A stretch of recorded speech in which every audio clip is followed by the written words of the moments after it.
2026ஆம் ஆண்டு நடைபெறும் அதிர்ச்சிகரமான சம்பவங்கள். தமிழ்நாட்டில் நடைபெறக்கூடிய அரசியலே புரட்டி போடக்கூடிய வீடியோன்னு சொல்லலாம். இனி தங்கம் ஏழைகளுக்கு எட்டாக்கனியாக மாறிவிடும். இப்ப யாராவது விஜய் சிஎம் ஆவது உறுதி அப்படின்னு இப்ப நீங்க சொல்றீங்க வச்சுக்கோங்களேன், நான் என்ன சொல்லுவேன், கறி எடுத்து வாங்கி வச்சுக்கோங்க. இப்பவே கறி வாங்கி வச்சுக்கோங்க. நடிகை த்ரிஷா இது யாருக்கும் தெரியாது, நடிப்பதிலிருந்து வருகின்ற ஆண்டு முற்றிலுமாக விலகி விடுவார். விகடன் ரிப்போர்ட்டர் ஒருத்தர் எனக்கு சமீபமா ஒரு வீடியோ ஒன்று அனுப்பிச்சிருந்தாருங்க. அதை பார்த்தோன்னே எனக்கு பயங்கர கோவம் வந்துச்சு. அந்த வீடியோவை பார்த்த உடனே எனக்கு தலை மண்டை உச்சி மண்டை ஏறிடுச்சு. என்னன்னு பாத்தீங்கன்னா, தமிழகத்தில் பல பெருந்தலைகளின் துர்மரண நிகழ்வுகள் ஏற்படும்.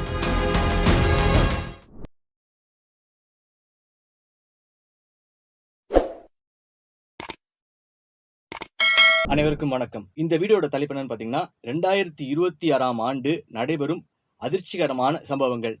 அதற்கு முன்னாடி போன வீடியோல பாத்தீங்கன்னா, நம்ம 2026 நடைபெறும் மிக முக்கியமான நிகழ்வுகள்னு சொல்லி ஒரு வீடியோ பேசியிருந்தோம். மிகப்பெரிய ஆதரவு, லட்சக்கணக்கான பேர் பார்த்துட்டே இருக்காங்க, இப்பயும் பார்த்துட்டு இருக்காங்க. பெரிய ஹிட்டு. பல பேர் பல கமெண்ட்ல கழுவி ஊத்துனாலும் நல்ல கமெண்ட்டுகளும் வந்தது. அதாவது, லட்சுமி நரசிம்மரின் அருளால் உங்களுடைய வாக்கு பலிக்கட்டும், நான் பிரார்த்தனை செய்கிறேன். வாராகி அருள் உங்களுடைய வாக்குப்பளிதம் ஏற்படட்டும். மாற்றம் நடந்தா ரொம்ப சந்தோஷமா இருக்கு கேட்கறதுக்கு. ஆனா நிச்சயமா நடந்தா நல்லா இருக்கும். அது போக ஒருத்தர் சொல்லியிருந்தாரு, நீங்க சொல்றது நம்ப முடியல, பட் ஆனா நடந்ததுன்னா யூ ஆர் அ ஜீனியஸ் அப்படி இப்படின்னு சொல்லியிருந்தாங்க. நான் ஒண்ணு சொல்லிக்கிறேன், நான் எதையுமே செய்யல. இறைவன் அளித்த பரிசை, இறைவன் அளித்த எனக்குள்ள இந்த மெசேஜை நான் மக்கள் கிட்ட கன்வே பண்றேன். இந்த வீடியோ உள்ள போறதுக்கு முன்னாடி நான் என்ன சொல்றேன்னா, இது சாதாரணமா யூடியூப் வீடியோ கிடையாது. இது யூடியூப்ல பல வீடியோ நீங்க பார்க்கலாம், ஆனா இது சாதாரண யூடியூப் வீடியோ கிடையாது. இந்த வீடியோ தமிழ்நாட்டில் நடைபெறக்கூடிய அரசியலே புரட்டி போடக்கூடிய வீடியோன்னு சொல்லலாம். சரி, பில்டப் ரொம்ப கொடுக்க வேண்டாம், வீடியோக்குள்ள போகலாம். மிக முக்கியமாக முதல்ல பெண்களுக்கு பார்ப்போமா. தங்கம் அடுத்த ஆண்டு இறுதிக்குள் தங்கத்தின் விலை 1 கிராம் 20,000 ரூபாய் அல்லது அதற்கு மேலும் தொடும். இப்பவே கிட்டத்தட்ட பாத்தீங்கன்னா 12,000 ரூபாய் இருக்குது. இப்போ சவரன் 1 லட்சம் ரூபாய் போயிட்டு இருக்கு. இப்போ அதுவே இப்போ பயங்கரமா இப்போ நிறைய பேரால வாங்க முடியல. இப்போ பாத்தீங்கன்னா 2020ஆம் ஆண்டு எனக்கு 3 கிராம் தங்கம் எனக்கு பரிசு கிடைச்சது. அப்போ அதோட விலை பாத்தீங்கன்னா ஆவரேஜா 3,500 ரூபாய் இருந்தது. யாருமே நம்ப முடியாத விலை 12,000 ரூபாய்ன்றது இன்னைக்கு ஒரு எட்டாக்கனி. அப்போ 20,000 ரூபாய் அல்லது அதற்கு மேலும் அடுத்த ஆண்டு இறுதிக்குள் தொடும் அப்படின்னா யோசிச்சு பாருங்களேன். அப்போ சோ அடுத்தது வெள்ளி. அதே போல வெள்ளியின் விலை 1 கிராம் அடுத்த ஆண்டு இறுதிக்குள் 500 ரூபாயை தொடும். இப்பவே கிட்டத்தட்ட பாத்தீங்கன்னா ஒரு 3 வருஷம் முன்னாடி 68 ரூபாய் அல்ல 80 ரூபாய் இருந்துச்சு. 80 rupees ஆவரேஜா 75 to 80 rupees இருந்தது. இப்போ 3 ஆண்டுகள்ல பாத்தீங்கன்னா கிட்டத்தட்ட 220 இருந்து 230 ரூபாய்க்குள்ள போயிட்டு இருக்குன்னு நினைக்கிறேன். இன்றைய நிலவரம் எனக்கு சரியா தெரியல. ஆனா அதாவது ஞான மார்க்கமாக வந்த தகவல், அடுத்த ஆண்டு இறுதிக்குள் 500 ரூபாயை தொடும். ஓகே. அதே வேளையில் தங்கம் விலை மிகுந்து அதிகரிப்பதற்கான காரணமாக மற்றும் பாதுகாப்பு கருதியும் மக்கள் வெள்ளி ஆபரணங்களை அணிவதில் ஆர்வம் காட்ட தொடங்குவார்கள்.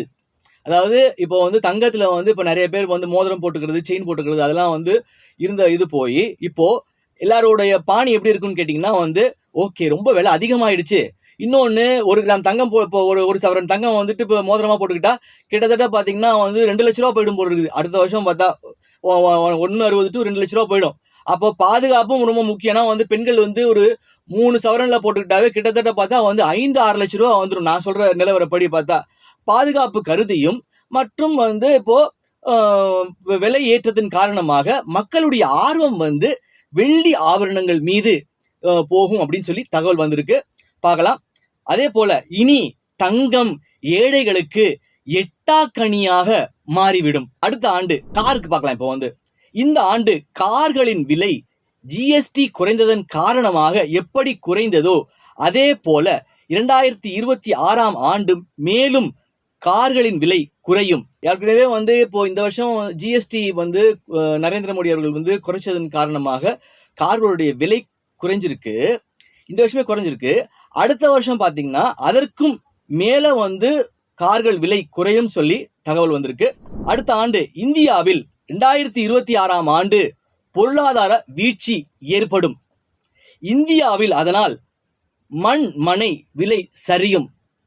நாட்டில் உள்ள பல மக்கள் தாங்கள் கடனில் வாங்கிய புதிய பிளாட்டுகளுக்கு இஎம்ஐ கட்ட முடியாமல் போய் பலருடைய பிளாட்டுகள் அடமானத்திற்கு செல்லும். அதனால் இது போன்ற செகண்ட் ஹேண்ட் பிளாட்டுகள் விற்பனைக்கு அதிகமாக வரும். அதனால் பலர் தாங்கள் வாங்கிய காலி மனையை விற்பதற்கு ஆர்வம் காட்டுவார்கள். அதாவது இப்போ தங்க விலை ஏறிடுச்சுன்னு சொன்னோம், வெள்ளி விலை 500 ரூபா போக போகுதுன்னு, அதுவே வரலாறு காணாத உச்சம். அப்போ இப்போ எல்லாரும் என்ன நினைக்கலாம், மண்மனை விலையும் ஏறப்போகுது அப்படின்னு நினைக்கலாம். ஆனால் வந்திருக்கக்கூடிய தகவல் என்னன்னு பார்த்தீங்கன்னா, விலை வீழ்ச்சி அடைய போகுது. மனைகளுடைய இது தமிழ்நாட்டுக்கு மட்டும் பொருந்தாது, இந்தியா மொத்தத்திற்கும் இது பொருந்தும். பலர் கடனை கட்ட முடியாமல் ஃப்ளாட்டுகள் விற்பனைக்கு, அதாவது அடமானத்திற்கு போய் செகண்ட் ஹேண்ட் ஃப்ளாட்டுகள் விற்பனைக்கு வரும் சொல்லி வந்திருக்கு. அதே மாதிரி பலர் இப்போ வித்துட்டா பரவாயில்ல, இப்போ ஓரளவுக்கு பீக்காக இருக்கும் போது வித்துட்டா பரவாயில்ல, அதற்கும் மேலே குறைஞ்சா நம்ம சில பேர் வாங்கி போட்டிருப்பாங்க, சரி ஏறும் சொல்லிட்டு. ஸோ அதனால விற்பார்கள் அப்படின்னு சொல்லி தகவல் வந்திருக்கு. பார்ப்போம். அடுத்தது பங்குச்சந்தை வரலாறு காணாத வகையில் வீழ்ச்சி ஏற்படும். அடுத்தது பெட்ரோல் டீசல் விலை ஒருவேளை ஏறுவது போல் ஏறினாலும் அல்லது ஏறாமலே போனாலும் 2026ஆம் ஆண்டு பெட்ரோல் டீசல் விலை குறையும். அதாவது ஏறும், ஒருவேளை ஏறினாலும் ஏறலாம், இல்லை ஏறாமலே போகலாம். ஆனால் எப்படியோ அடுத்த ஆண்டு இறுதிக்குள் பெட்ரோல் டீசல் விலை குறையும். இது புதிதாக வரக்கூடிய பேட்டரி 2 வீலர் மற்றும் 4 வீலர் பஸ் போன்றவைகளின் பயன்பாட்டினாலும் பெட்ரோல் டீசல் விலை வீழ்ச்சி ஏற்படலாம். இப்போ நிறைய பேட்டரி வந்துருச்சு, பேட்டரி கார், பேட்டரி இப்போ 2 வீலர் வந்துருச்சு, பேட்டரி பஸ் வந்துருச்சு. அதனால விலை வீழ்ச்சி பெட்ரோல் டீசலுக்கான விலை வீழ்ச்சி ஏற்படலாம் சொல்லி வந்திருக்கு. இனி வரும் காலங்களில் மக்கள் பெட்ரோல் டீசல் வாகனங்களை வாங்குவதை விட பேட்டரி தொழில்நுட்பத்துடன் கூடிய வாகனங்களை வாங்குவதிலேயே மக்கள் ஆர்வம் காட்டுவார்கள். அதனால் பெட்ரோல் டீசல் 2 வீலர் மற்றும் 4 வீலர் வாகனங்கள் விற்பனை குறையும். அடுத்தது அமெரிக்க டாலர். அமெரிக்க டாலருக்கு நிகரான இந்திய ரூபாயின் மதிப்பு மேலும் சரிவை நோக்கி செல்லும். இப்போ பார்த்தீங்கன்னா ஆல்ரெடி சரிவு தான். இப்போ இன்றைய நிலவரப்படி பார்த்தா டிசம்பர் 16 அன்று நிலவரப்படி பார்த்தீங்கன்னா 90 ரூபாய் 85 காசு இப்போ போயிட்டு இருந்தது இந்திய ரூபாயின் மதிப்பு ஒரு டாலருக்கு. இன்றைய மதிப்பு பார்த்தீங்கன்னா கிட்டத்தட்ட 89 ரூபாய் 58 பைசாவோ இல்லை 65 பைசாவோ ஆவரேஜாக வச்சுக்கோங்களேன். இது அடுத்த ஆண்டிற்குள் ஒரு டாலர் 100 ரூபாயை எட்டும் வந்திருக்கு. அதாவது கிட்டத்தட்ட ஒரு டாலர் 100 ரூபாய் கிட்ட போகும் அப்படின்னு சொல்லி தகவல் வந்திருக்கு. அடுத்தது 2026ஆம் ஆண்டை கூட்டினால் வரக்கூடிய கூட்டு எண் 1. அதாவது 1 என்பது நவக்கோள்களின்படி சூரியனை குறிக்கும். அதனால் சம்பாஷணையாக வருகின்ற ஆண்டு உதயசூரியன் உதிப்பதாக எடுத்துக்கொள்ளலாம் அப்படின்னு சொன்ன உடனே திமுக அனுதாபிகள் எல்லாம் என்ன சொல்லுவீங்க, இப்போ உதயசூரியன் உதிக்க போகுது அப்படின்னோட நாங்கள் தான் ஜெயிக்க போகிறோம், இப்போ உதயசூரியன் தான் மறுபடியும் ஜெயிக்க போகுது அப்படின்னு சொல்லி நீங்கள் எடுத்துக்கலாம். அது இல்லை பொருள். இதன் பொருள் 2026ஆம் ஆண்டு அதிசயத்தக்க ஒரு மனிதன் உதயசூரியனாய் உதிப்பான், உண்மையான உதயசூரியனாய் உதிப்பான். அந்த அதிசயத்தக்க மனிதனின் செய்கைகளும் அதிசயத்தக்க வகையில் இருக்கும். அந்த அதிசய மனிதனை காண்பதற்கு மக்கள் அலைக்கடலென திரள்வார்கள். இதுதான் தகவல். அதிசயத்தக்க மனிதன், அதாவது உதயசூரியனாய் ஒரு அதிசயத்தக்க மனிதன் உதிப்பான்னு சொல்லி வந்திருக்கு. இதெல்லாம் நீங்க சம்பாஷணையா சொல்றது, நீங்க வெயிட் பண்ணி பார்க்கணும். அடுத்தது மிக முக்கியமான விஷயம், எந்த ஒரு மனிதனும் இதை சொல்லியிருக்கவே மாட்டான். இதை நான் பெருமைக்காக சொல்லலை, இதை சாதாரணமாக நீங்கள் எடுத்துப்பீங்க. இப்போ நான் சொல்ல போகிறது அடுத்த மேட்ரு ஆனால் நடக்கும்போது தான் உங்களுக்கு எப்படி இந்த ஆள் சொன்னான்றது உங்களுக்கு புரியும். ஸோ நிறைய பேர் கழுவி ஊற்றுனாங்க, இது ஞானம் இல்லை சாணம் அப்படின்னு சொல்லிட்டு. ஒன்றும் பிரச்சனை இல்லை, அவன் மனித நிலையில், மக்கள் ஈத்திர மனித நிலையில் இருக்கிறான். அவன் இதான் விவேகானந்தர் சொல்கிறாரு, மக்கள் இடிநிலையில் இருக்கிறான், அவன் பன்றியை போல உழன்று கொண்டு இருக்கிறான், அவனுடைய ஆற்றல் அவனுக்கே தெரியலன்னு சொல்கிறாரு. அதனால அவனுக்குள்ள என்ன இருக்கோ, உனக்குள்ள என்ன இருக்கோ அதுதான் நீ வெளியே பார்ப்ப. ஞானம் இல்லை சாணம்னா அது நீ அது சாணமா ஞானமா அப்படின்றது உனக்கு நடக்கும் போது தான் உனக்கு புரியும். அதனால நான் ஆர்கியூ பண்ண விரும்பல. பைத்தியம், மென்டல், லூஸு, நடக்காது, இது என்னென்னமோ சொல்லி ஓகே ஃபைன் ஓகே பிரச்சனை இல்லை. 2026ஆம் ஆண்டு ஒரு மிக பெரும் அதிசயத்தக்க நிகழ்வாக முன்னொரு ஜென்மத்தில் ஒரு தாய் தன் ஒரே மகன் மீது மிகுந்த அன்புடன் இருந்தாள். ஒரு தாய் வந்து முன்னொரு ஜென்மத்தில் ஒரு தன் ஒரே மகன் மீது மிகுந்த அன்போடு இருந்தாங்களாம்.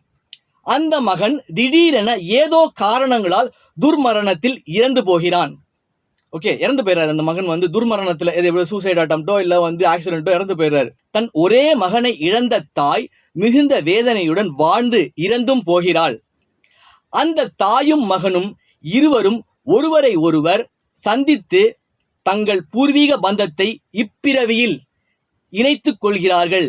அவர்கள் வந்து அதாவது அவங்க விட்டு போன அந்த பந்தம், ரெண்டு பேரும் தாயும் மகனும் இருக்குல்ல, அவங்க வந்து இப்போ அடுத்த ஆண்டு நடைபெறக்கூடிய வருங்காலங்களில் வந்து ரெண்டு பேரும் வந்து சந்தித்து அவர்கள் வந்து பூர்வீக பந்தத்தை இணைத்துக் கொள்கிறார்களாம். இந்நிகழ்வு 2026ஆம் ஆண்டு வரலாற்றில் உலகில் உள்ள அனைத்து பத்திரிகைகளிலும் வியந்தும் சுவாரஸ்யமாகவும் விவரிக்கப்படுகின்றது. இதை பற்றி உலகில் உள்ள அனைத்து ஊடகங்களும் பேசுவார்கள். அதாவது சாதாரணமாக நீங்கள் எடுத்துப்பீங்க இந்த விஷயம். நான் சொல்றது வந்துட்டு சொல்றேன்னா, வந்த தகவல் என்னன்னா பெரிய விஷயம். அதாவது தாயும் மகனும் பிரிஞ்சுட்டாங்க. இது வந்து இந்த இதில் வேணா நிறைய பேர் சொல்றாங்களே பூர்வ ஜென்மம் கிடையாது, முன்னொரு ஜென்மம், ஒரே ஜென்மம் தான் வந்து அதெல்லாம் போலி ஹம்பக்குன்னு சொல்றாங்களே, அதெல்லாம் உடைக்கும் விதமாக முன்னொரு ஜென்மத்தில் இருந்தவங்க வந்து இப்போ கனெக்ட் ஆகி ரெண்டு பேரும் சந்தித்து இருவரும் இணைகிறார்கள்.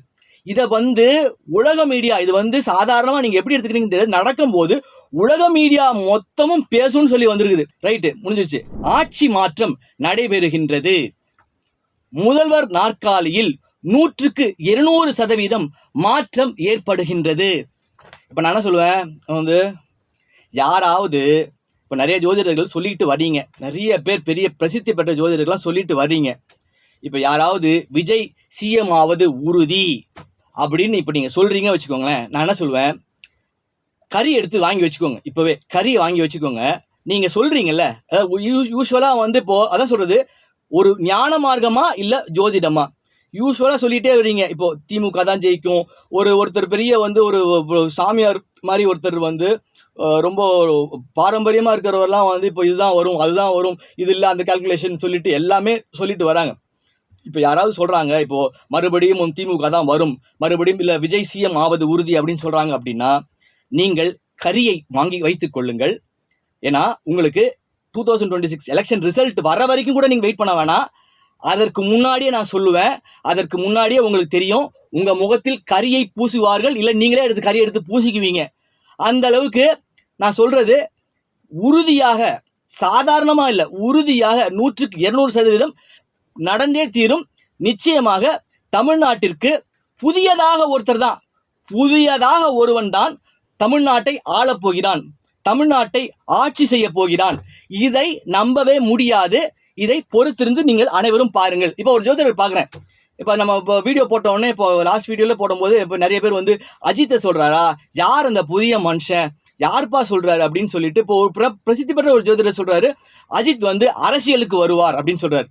அரசியலுக்கு வருவார், பிரசித்தி பெற்ற ஜோதிடர் அவர். நான் அவருக்கு சவாலே விடுறேன், சார் இது பாருங்க சார், அஜித்துக்கு திரைத்துறை சகாப்தம் இத்துடன் அந்த குட் பேட் அக்லி படத்துடன் நிறைவடைந்தது சார், முடிஞ்சு போச்சு சார் திரைத்துறை சகாப்தம். அடுத்தது அவருடைய எதிர்கால வாழ்க்கை இருக்குல்ல, அது வந்து பார்த்தீங்கன்னா சூன்யம்னு சொல்லுவேன். உங்களுக்கு சேலஞ்ச் பண்ணுறேன் சார், நீங்கள் சொல்கிறீங்கல்ல அரசியலுக்கு வராருன்னு சொல்கிறீங்களே, அந்த பிரசித்தி பெற்ற ஜோதிடர் பெயரை நான் வந்து மரியாதை நிமித்தமாக சொல்ல விரும்பவில்லை, நான் உங்களுக்கு சேலஞ்ச் பண்ணுறேன் சார்.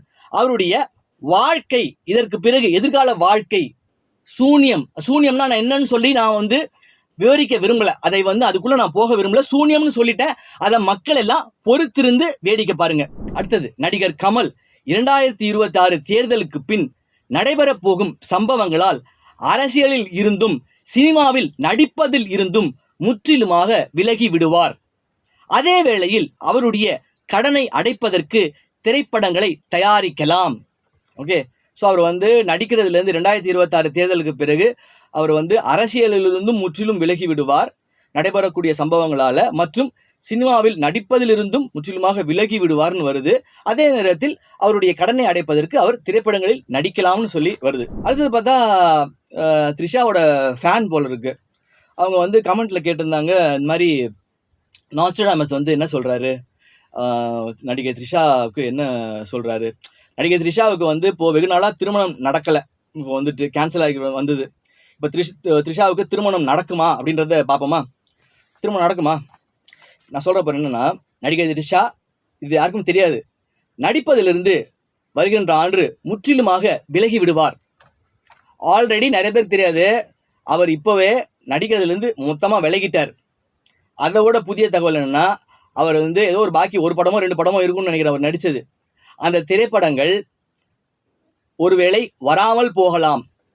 அவர் நடித்த திரைப்படம் வராமல் போகலாம், அல்லது அவர் நடித்த காட்சிகள் அனைத்தையும் நீக்கிவிட்டு அத்திரைப்படங்கள் வெளிவரலாம். ஓகே, ஸோ அடுத்த ஆண்டு, வருகின்ற ஆண்டு நடிகை த்ரிஷா நடிப்பதிலிருந்து முற்றிலுமாக விலகி அவருக்கு 2026 இறுதிக்குள் திருமணம் நிச்சயமாக நடைபெறுகின்றது. இது 100 இல்லை 200% நடைபெறுகின்றது. அதனால பொறுத்திருந்து பாருங்க. அடுத்தது, நடிகர் விஜய்க்கு 2026ஆம் ஆண்டு தொடக்கத்திலிருந்து மிகப்பெரிய கண்டம் காத்து கொண்டிருக்கிறது. அதாவது கண்டம்னா சாதாரண கண்டம் இல்லை. இப்போ கரூர் சம்பவம் நடந்திருக்கும், 41 பேர் இறந்து போனது, அதெல்லாம் ஒன்றுமே இல்லை அப்படின்னு சொல்லி வருது. 2026ஆம் ஆண்டு அவருக்கு பார்த்தீங்கன்னா, அதாவது அவருக்கு வந்து ஒரு பெரிய படுகுழி வெட்டப்பட்டிருக்கிறது. இப்போ படுகுழிக்கு மேலே வைக்கோல் வந்து நிரப்பப்பட்டிருக்கிறது. மேலே வந்து அவர் என்ன நினச்சிக்கிட்டு இருக்காரு, நமக்கு மேடை, இது நமக்கு இட்ட மேடைன்னு நினச்சி பேசிக்கிட்டு இருக்காரு. ஆனால் வந்த தகவல் என்னென்னா, அவர் அடுத்த ஸ்டெப் எடுத்து வைப்பார் பாருங்க. நான் கீழே இருக்கிறது டீப் பிட்டு, பெரும் படுகுழி. அவருக்கு தெரியாது. அவர் எடுத்து வைக்க போகும்போது விழுகிற அடி இருக்குல்ல, பயங்கரமாக இருக்கும், சர்வமாக இருக்கும்னு சொல்லி வந்திருக்குது. ஞான மார்க்கமாக சொல்கிறேன், பயங்கரமாக அடி, சர்வமாக அடி, அசிங்கங்களும் அவமானங்களும் நடிகர் விஜய்க்கு காத்து கொண்டிருக்கிறது. அதனால் அவர் அந்த அசிங்கத்திலிருந்து ஓரளவுக்கு தப்பித்துக் கொள்வதற்கு களத்திற்கே வரமாட்டார், அரசியலிலிருந்து முற்றிலுமாக விலகி விடுவார் அப்படின்னு சொல்லி வந்திருக்கு. இப்போ நிறைய பேர் கேட்குறாங்க, நீ சொல்லி என்ன நடந்திருக்கு, என்னெல்லாம் நடந்திருக்கு அப்படின்னு சொல்லி நிறைய பேர் வந்து இப்போ என்ன கேட்குறாங்க. ஓகே, அது உங்களுக்கு போக போக உங்களுக்கு தெரிய வந்துடும் வச்சுக்கோங்களேன். நான் ரொம்ப டீப்பாக சொல்ல விரும்பல. அனிதா பத்மா பிருந்தா அப்படின்ற என்னோட புத்தகத்திலே என்னுடைய இன்ட்யூஷன் பவரை நான் வந்து சொல்லியிருப்பேன். 2009ஆம் ஆண்டே நான் ஒரு என்னென்ன நிகழ்வுகள் சொன்னேன் அப்படின்னு சொல்லிட்டு. அதாவது நான் கிளைண்ட்டுக்கிட்ட என்ன சொல்லுவேன்னு கேட்டிங்கன்னா, நீங்கள் என்னை போட்டு இன்சிஸ்ட் பண்ணி கேட்கக்கூடாது. இது நடக்கும்னு சொல்லுங்கள், நடந்துரும்னு சொல்லுங்க அப்படின்னு சொல்லி என்னை வந்து ரொம்ப ப்ரெஷர் பண்ணக்கூடாது. இயற்கையாக உனக்கு கல்யாணம் நடக்கும் அப்படின்னா நீங்கள் என்னை ப்ரெஷர் பண்ணவே வேணாம். நானே நடக்கும்னா, நடக்கும் ஏன் போயான்றோம், நான் நடக்கும் ஏன் பாரியா நடக்கும் ஏன் அப்படின்றவேன். அதை விட்டு நீங்கள் ரொம்ப என்னை போட்டு வந்து இது நடக்கும்னு சொல்லுங்க குருஜி, சொல்லுங்க குருஜி அப்படின்னா நான் நடக்கும் அப்படின்னு சொல்லி அது வந்து சரியா வராது. இயற்கையாக வந்து அப்போது என்ன சொல்லி நடந்திருக்கு அப்படின்னா, அது நான் ஷார்ட்ஸாக எடுத்து நான் போட்டிருக்கேன். அதை எடுத்து நீங்கள் என்னோட சேனல் எடுத்து பாருங்க. முதல்ல பிரபலம் நடிகர் சூரிக்கு நான் சொல்லியிருப்பேன், அவர் 5 கோடி ரூபாய் ஏமாந்தார். விஷ்ணு விஷாலுடைய அப்பா கிட்ட வந்து ஒரு இடத்த வாங்கி ஒரு 5 கோடி ரூபாய் ஏமாந்தார். அப்போ நான் வந்து நடிகர் சூரிக்கு என்ன சொன்னேன்னா, இந்த பணம் வந்து உனக்கு பெரிய மன உளைச்சலை கொடுத்துருக்கலாம், உனக்கு ஏமாற்றத்தை கொடுத்துருக்கலாம், நீ கடன் வாங்கி கொடுத்துருக்கிற, ஆனால் உனக்கு எதிர்காலம் மிகப்பெரிய கிராஃப் ஏறுவதற்கு காத்து கொண்டிருக்கிறதுன்னு சொன்னேன். நீங்க எடுத்து பாருங்க வேணா. அப்போ விடுதலை படம்லாம் ஒன்றும் வரல நான் சொல்லும் போது, அதற்கு பின் விடுதலை படம் வெளிவந்தது, மிகப்பெரிய ஹிட்டு. அப்புறமா இப்போ வந்து மாமன் நினைக்கிறேன், மாமன் ஒரு படம் வந்து மிகப்பெரிய ஹிட். இன்னைக்கு சம்பளம் பார்த்தீங்கன்னா, அவருக்கு வந்து நடிகர் சூரிக்கு ஒரு சாதாரண ஒரு பெயிண்டராக இருந்தவர், சாதாரண ஒரு பின்புலமே இல்லாத வந்து மதுரையிலேருந்து வந்தவர், சம்பளம் 10 கோடி ரூபாய் இன்னைக்கு வந்து ஒரு திரைப்படத்திற்கு. அடுத்தது பார்த்தீங்கன்னா உதயநிதி ஸ்டாலினுக்கு சொல்லியிருக்கேன். இப்போ துணை முதல்வர் ஆயிட்டாரு. அப்போ பேச்சு அடிபடாத போதே நான் தான் என்னுடைய அதாவது சொல்றது, ஞானிகளின் வார்த்தை திருவார்த்தை, நாம என்ன சொல்றோமோ அதை இயற்கை செய்துவிடும். இது வந்து என் வார்த்தை திருவார்த்தை. அப்போ நான் உதயநிதி ஸ்டாலினுக்கு சொன்னேன் என்னன்னா, அவர் முதல்வர் ஆனாலும் ஆச்சரியப்படுவதற்கில்லை, நிச்சயமாக அவருடைய வரலாற்றில் துணை முதல்வர் அல்லது முதல்வர் அப்படிங்கிற நிச்சயமாக ஒரு வந்து வரலாற்று நிகழ்வில் இடம்பெறும்னு சொன்னேன். அதே போல நான் சொல்லி முடிச்சு 1 இயர் கழிச்சு அவருக்கு வந்து துணை முதல்வர் ஆனார். நான் தான் வாரிசு திரைப்படம் போது ஏதோ ஒன்று வாயில் அடிச்சு விட்டேன்னு கூட சொல்லலாம். நீங்க அந்த படத்துக்கு அப்புறம் படம் வராதுன்னு சொல்லியிருப்பேன், ஒரு படம் வராதுப்பா அப்படின்னு சொல்லியிருப்பேன். ஓகே, இப்போ வந்து கிட்டத்தட்ட பார்த்தா ஜனநாயகன் வந்து இப்போ அவருடைய கடைசி படம். அதற்கு பிறகு அவர் நடிப்பாரா, அரசியலில் விலகிட்டா நடிப்பாரா? நிச்சயமாக நான் சொல்கிறேன், அவருடைய மொத்த இமேஜும் டேமேஜ் ஆகிடும். இப்போ வந்து நடக்க போகிற சம்பவங்களால் அவருடைய மொத்த இமேஜும் டேமேஜ் ஆகும். அதற்கு பிறகு அவர் நடிக்கிறதெல்லாம் மக்கள் வந்து எப்படி ஏற்றுக்கொள்வார்கள், இல்லை அவரே நடிப்பாரா அப்படின்றது சான்ஸே கிடையாது. அஜித்துக்கும் நான் சொல்லியிருக்கிறேன், அதே ஒரு ஒரு 3 ஆண்டுகளுக்கு முன்னாடி நடிகர் அஜித் வந்து நடிப்பதிலிருந்து விலகி விடுவார்னு சொல்லியிருக்கேன். அதெல்லாம் நீங்க எடுத்து பாருங்க. ஏன்னா நீ கேட்குறீங்கல்ல வந்து நீ சொல்லி என்ன நடந்திருக்குன்னு சொல்றீங்களா, அதனால நான் வீடியோ எடுத்து போட்டிருக்கேன். நீங்க பார்க்கலாம், ப்ரூஃப் அதுல இருக்கு. அவ்வளவுதான். இப்போ நான் பாத்தீங்கன்னா என்னன்னா, இப்போ இந்த கட்டெரும்பு சேனல் இந்த மாதிரிலாம் ஒரு சேனலுக்குலாம் நிறைய பேட்டி கொடுத்துருப்பேன். நான் கொடுத்துருக்க கூடாது. இப்போ நான் ஒரு விகடன் ரிப்போர்ட்டர் ஒருத்தர் வந்து எனக்கு வந்து சமீபமா வந்து எனக்கு வந்து ஒரு வீடியோ ஒன்று அனுப்பிச்சிருந்தாருங்க.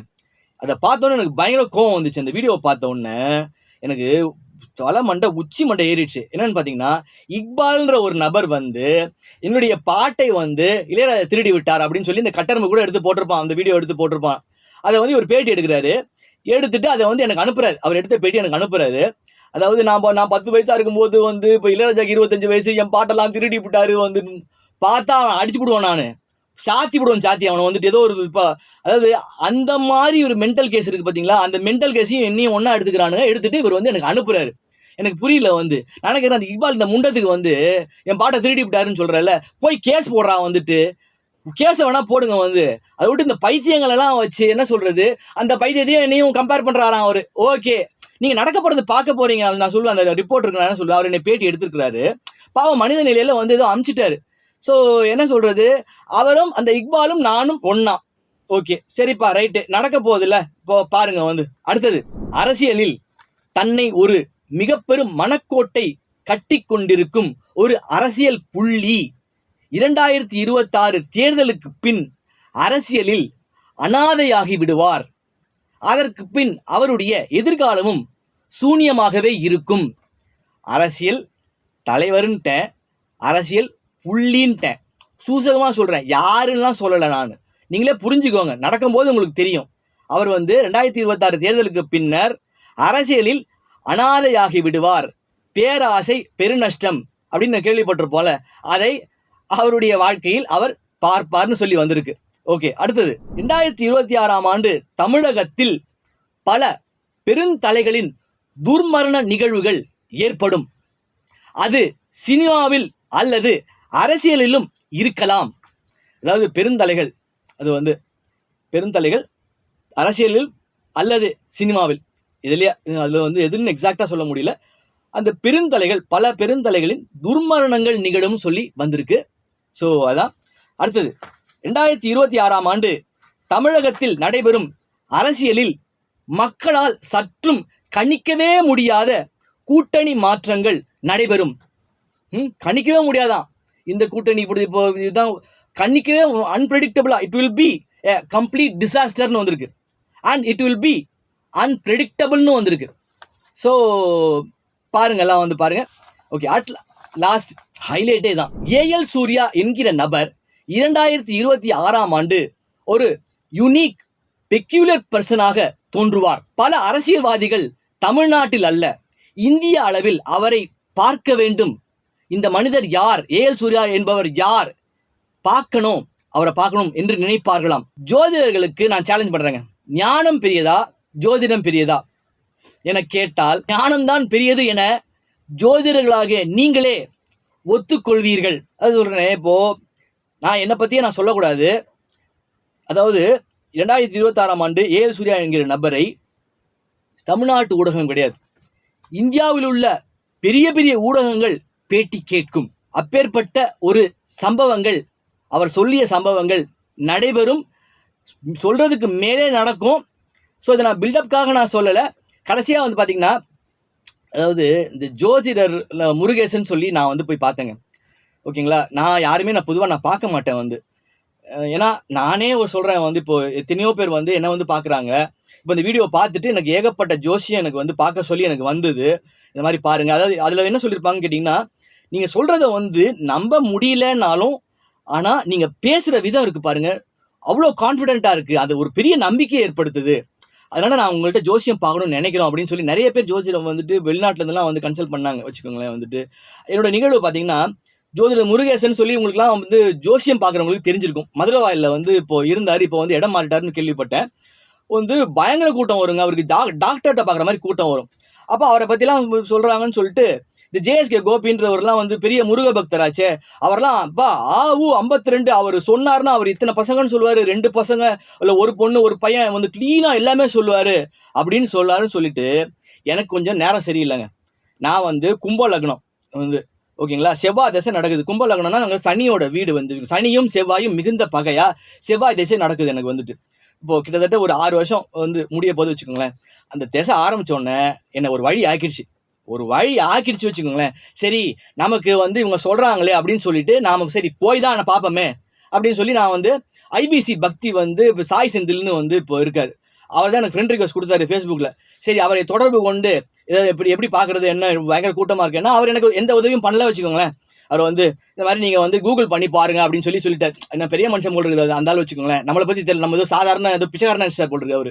ஓகே சரி அவர் சொல்கிறாருன்னு சொல்லிட்டு நான் தான் முடிவு பண்ணிட்டேன்னா ஒன்று பார்த்துருவேன் கண்டிப்பாக வந்து பார்த்தே ஆகணும்னு. சரி என்னதான் ஆகுன்னு சொல்லிட்டு நான் வந்து ஒரு நாள் கிளம்பி போயிட்டேங்க. கிட்டத்தட்ட ஒரு 1.5 வருஷம் இருக்கும். அன்றைக்கி காலைல வந்து 4 மணிக்கே வந்துட்டாங்க. காலைல வந்து முருகேசனை பார்க்குறதுக்கு ஊர்லேருந்துலாம் வந்து வெயிட் பண்ணிட்டு இருந்தாங்க. வந்து பக்கத்தில் ஒரு டீ கடை அவர் தான் டோக்கன் கொடுத்தாரு. வந்து இப்போது ஒரு ஆர்டர் 9 by 1 வந்து நம்மளே அண்டர்ஸ்டாண்ட் பண்ணி போகணும். அப்போ 4 மணிக்கு நான் அவர் பார்த்தேங்க வந்துட்டு. ஓகேங்களா. பிரபஞ்சம் இருக்குல்ல, இந்த பிரபஞ்சம் வந்து இந்த ஏழு சூர்யாவில் இப்போ நான் உங்களுக்கு எப்படி தகவல் சொல்கிறேன் இந்த மாதிரி இந்த விஷயங்கள் இதெல்லாம் அப்படின்னு சொல்கிறேன்ல, அது மாதிரி ஒன்று என்னை பிடிச்சி தள்ளும் போடுறது. அதான் ஞானம்ன்றது. போய் தள்ளும் போடுறது. போய் தள்ளி சத்தியமாக சொல்கிறேன் ஏன்டா போனேன்னு ஆயிடுச்சு. ஏன்டா இவரை பார்த்தேன்னு ஆயிடுச்சு. வந்து எனக்கு இப்போ பார்த்துட்டு ஆக்சுவலி அவர் வந்து இப்போ ஒன்றுமே சொல்லலைங்க எனக்கு பார்த்துட்டு. ஆனால் இப்போ நான் சொல்கிறேன் அவர் வந்து நீங்கள் என்ன சொன்னார், நீங்கள் சாய் செந்தில் கூட்டிகிட்டு வாங்க ஜாதகம் பார்க்கலாம் அப்படின்னாரு. ஆனால் ஒரே ஒரு வார்த்தை மட்டும் சொன்னார். அவர் என்ன சொன்னார்னா வந்து என்கிட்ட நான் கொடுத்த பணம் கொடுத்தாங்க, நான் பணத்தை வாங்கிக்கலங்க. அவர் நான் கொடுத்த பணத்தை வாங்கிக்கல, அவர் வேணான்ட்டார் அவர். ஓகேங்களா. அவருக்கு நான் ஆன்மீகவாதின்னு தெரிஞ்சு போச்சு. அவர் சொன்னார் நீங்கள் பெரிய ஜோசியருங்க, நீங்களே ஒரு பெரிய ஜோசியருங்க வந்து அப்படின்னு சொன்னார். ஓகேங்களா. அது ஓகேங்க, அது வந்து ஓகே. மற்றபடி அவர் வந்து ஏதோ ஒரு காரணங்களுக்காக நீங்கள் சாய் செந்தில் கூட்டிட்டு வாங்க அப்படின்ட்டார். சாய் செந்தில் நான் எனக்கு புரியல. நான் வந்து உடனே ஃபோன் அடித்தேன் அவருக்கு. ஃபோன் அடிச்சு இந்த மாதிரி வந்து சொல்கிறாருங்க அப்படின்னும் போது எனக்கு புரியல. அவருக்கு தகவல் நான் மெசேஜ் போடுறேன். மெசேஜ் பாவம் வந்து துரை வந்து ரிப்ளை கூட பண்ண மாட்டார் போட்டுருக்கு. சாய் செந்தில் வந்து அந்தளவுக்கு பெரிய மனுஷன் போட்டு வச்சுங்களேன். ஓகே யார் பெரிய மனுஷன்றது நம்ம எதிர்காலத்தில் நம்ம பார்த்துருவோம் வந்துச்சு. உடனே வந்து இப்போ ரிப்ளை பண்ணோன்னு எனக்கு ஒன்றும் புரியல. எனக்கு கடைசியில் பிரபஞ்சம் இல்லை என்னை செருப்பை கழட்டி அடிச்சதுன்னு நான் வந்து நினச்சிக்கிட்டேன். அதாவது நீ ஒரு ஞானி, ஞான மார்க்கமாக உன் வாழ்க்கையே உனக்கு தெரியும். இந்த ஞானம் பெறுறதுக்கு எவ்வளோ சிரமப்படணும்னு உனக்கு தெரியும். தெரிஞ்சும் நீ ஒரு மனுஷன் நீ போய் பார்க்க போறியா அப்படின்னு சொல்லி என்னை செருப்பை கழட்டி எனக்கு அடித்த மாதிரி எனக்கு வந்து எல்லாருக்கும் பார்த்தாருங்க. எனக்கு பார்க்கவே இல்லைங்க, சொல்லவே இல்லைங்க எனக்கு வந்துட்டு. ஸோ ஜோதிடர் முருகேசன் நான் என்ன சொல்கிறேன்னா, ஏழு சூர்யா விஷயத்தில் நீங்கள் கணித்தது உங்கள் ஜோதிடம் மண்ணை கவி விடும் சார். அதான் சொல்கிறேன். உங்கள் ஜோதிடர்கள்லாம் சொல்கிறீங்களே இப்போ நான் அவர் வருவார்னு. ஜோதிடர்கள்லாம் இந்த ஏழு சூர்யாவை 2026ஆம் ஆண்டு இங்கே இல்லை, தமிழ்நாட்டு ஜோதிடர்கள் இந்தியாவில் உள்ள அனைத்து ஜோதிடம், உலகில் உள்ள அனைத்து ஜோதிடர்களும் அண்ணாந்து பார்ப்பீர்கள். உங்கள் ஜோதிடமா என் ஞானமானா, என் ஞானத்திற்கு முன்னால் திமுறா கூட சொல்லுவேன்னு நீங்கள் எடுத்துக்கலாம். என் ஞானத்துக்கு முன்னால் உங்கள் ஜோதிடம் பிச்சை வாங்கிவிடும். பிச்சை வாங்கிடும். I'm sorry to say this. அப்போது என்னோட லக்னம் வந்து கும்ப லக்னம். கும்பம்னா என்னது? காற்று. அப்போ வந்து இப்போ நான் அப்படி இன்ட்யூஷன் எனக்கு ஜாஸ்தி வருதுன்னு சொல்கிறேன்ல. இப்போ காற்று ராசி அது வந்துட்டு லக்னத்தில் கேதுனா வந்து ஞானகாரகன். ஓகேங்களா. ஓகே அது லக்னத்தை வந்து 2 ராஜகிரகம் பார்த்தாவே வந்து வெற்றி பெறுவான்னு அர்த்தம். இப்போ ஒரு ஜாதகத்தை பார்க்குறோன்னா ஒரு ரவுண்ட் கிளாக் நான் பார்ப்பேன் வந்துட்டு. பார்த்துட்டு இந்த ஜாதகம் ஜெயிக்கும் இல்லை ஜெயிக்காதுன்றதை வந்து ஒரு சின்ன கால்குலேஷன் நம்ம சொல்லிடுவோம் வச்சுக்கோங்களேன். அது ஒரு கால்குலேஷன் வச்சுருப்போம். அப்போது என்னுடைய லக்னத்தை 4 ராஜகிரகம் பார்க்குது. ஓகேங்களா. 4 ராஜகிரகம் பார்க்குது. அதுபோக மேஷத்தில் சூரியன் உச்சமாகி இருக்கிறார். அங்கே வந்து உச்சமாகி இருக்கக்கூடிய சூரியனை குரு பார்க்குறார். அப்போது இது ராஜயோகமான ஜாதகம். இதை நீங்கள் வந்து எதிர்காலத்தில் நீங்கள் பார்ப்பீங்க. அப்போ நீ ஏன்டா நீ ஒருத்தனை தேடி போனேன்னு எனக்கு செருப்பை கழட்டி அடித்தது போல் இருந்தது. அதனால் வந்து தவறாக எடுத்துக்க வேண்டாம். ஜோதிடர் முருகேசன் அவர்கள் என்னுடைய வாழ்க்கையை பார்ப்பார்கள். ஸோ தொடர்ந்து இது மாதிரி பரபரப்பான விஷயங்களை, இறைவன் கொடுக்கக்கூடிய விஷயங்கள், நான் வந்து யூடியூப்பில் ரெகுலராக வீடியோ போடுற ஆள் கிடையாது. இப்போ எனக்கு என்ன தகவல் வருதோ ஸ்பிரிட்டாக எனக்கு வந்ததுன்னா அந்த தகவலை நான் ஒரு கருவி மட்டுமே, என்னை நான் தரம் தாழ்த்தி கொள்கிறேன், தன்னைத்தானே தாழ்த்தி கொள்கிறேன். நான் வந்து பெரிய ஒரு ஞானி, நான் எனக்கு எல்லாம் தெரியல. எனக்கு தகவல் வந்தால் யூடியூப்பில் நான் வந்து மக்கள்கிட்ட சொல்லு அப்படின்னு சொல்லி இறைவன் வந்து சொன்னார்னா நான் சொல்லுவேன். அவ்வளோதான். ஸோ தொடர்ச்சியாக பரபரப்பாக தமிழ்நாட்டில் நடைபெறக்கூடிய சம்பவங்களை பற்றியும் உலக நிகழ்வுகளை பற்றியும் தொடர்ச்சியாக பேசுவோம். தொடர்ந்து ஆதரவு தெரிவியுங்கள். இந்த வீடியோ பிடிச்சிருந்தா லைக் பண்ணுங்க, ஷேர் பண்ணுங்க, மறக்காம சப்ஸ்கிரைப் பண்ணுங்க. இப்போ ஜாதகம் பார்க்குறவங்க நான் என்ன சொல்லுவேன்னா, கருங்காலி மாலை அண்ட் கருங்காலி பிரேஸ்லெட் இதெல்லாம் நீங்க வந்து ஒரு பாசிட்டிவ் மைண்ட் வேணும், ஒரு லைஃப்ல வந்து நிறைய பண வரவு வரணும், நான் எதை தொட்டு கொடுக்குறேனோ சுபிக்ஷம் தொலங்காதவனும் தொலங்கிடுவானுங்க, நான் தொட்டாவே தொலங்கிடுவானுங்க. ஸோ நான் பிரார்த்தனை பண்ணி அந்த இதை கொடுத்துட்டு இருக்கேன், அந்த மாலையும் பிரேஸ்லெட்டும். அது கொஞ்சம் காஸ்ட்லி தான். அது வெளியில கம்பேர் பண்ணும்போது அது காஸ்ட்லி. பட் ஆனால் பவித்திரமான ஒரு இடத்துல வாங்கி அதை பூஜை பண்ணி நான் பிரார்த்தனை பண்ணி தான் கொடுக்கறது. விருப்பமா இருக்கவங்க இந்த வாட்ஸ்அப்புக்கு நீங்க வந்து தொடர்பு கொண்டு அந்த மாலை பிரேஸ்லெட்டை வாங்கிக்கலாம்.